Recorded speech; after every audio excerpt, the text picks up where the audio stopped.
Hi, I'm Frank Gray. In order to figure out your child support, we use the child support guidelines. And we find it helpful when we sit down with people to actually show people a copy of a guidelines worksheet so that we can look through and see how each of these individual numbers makes a difference in figuring out the overall child support obligation. The first thing we look at is mom and dad's monthly income. That's monthly income before taxes, not after taxes.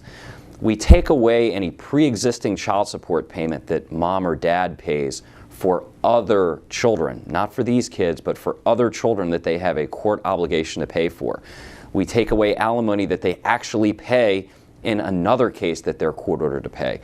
And then we adjust for alimony between these individual parents, between mom and dad. Based on those numbers, we come up with a monthly adjusted actual income. Based on that, we can then figure out the percentage of shared income where we add up mom and dad's monthly adjusted actual income. And then we simply figure out the percentage of who's responsible for what part of that whole. Then, based off of a table, we come up with a basic child support obligation. Based off of that, we come up with the adjusted basic child support obligation, which is basically the obligation multiplied by 1.5 if we're talking about a joint custody scenario.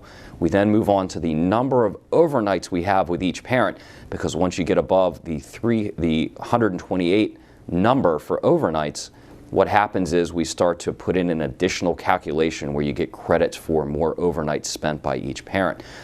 Based on that, we move to the percentage with each parent, which is the number of overnights divided by 365. You see, we use a lot of percentages here. We also have the theoretical child support obligation.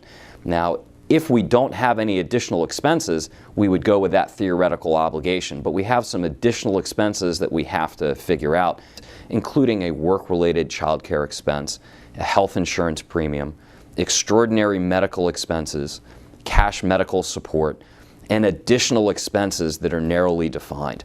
Based on all these numbers, we come up with an overall monthly figure that one parent pays to another for child support.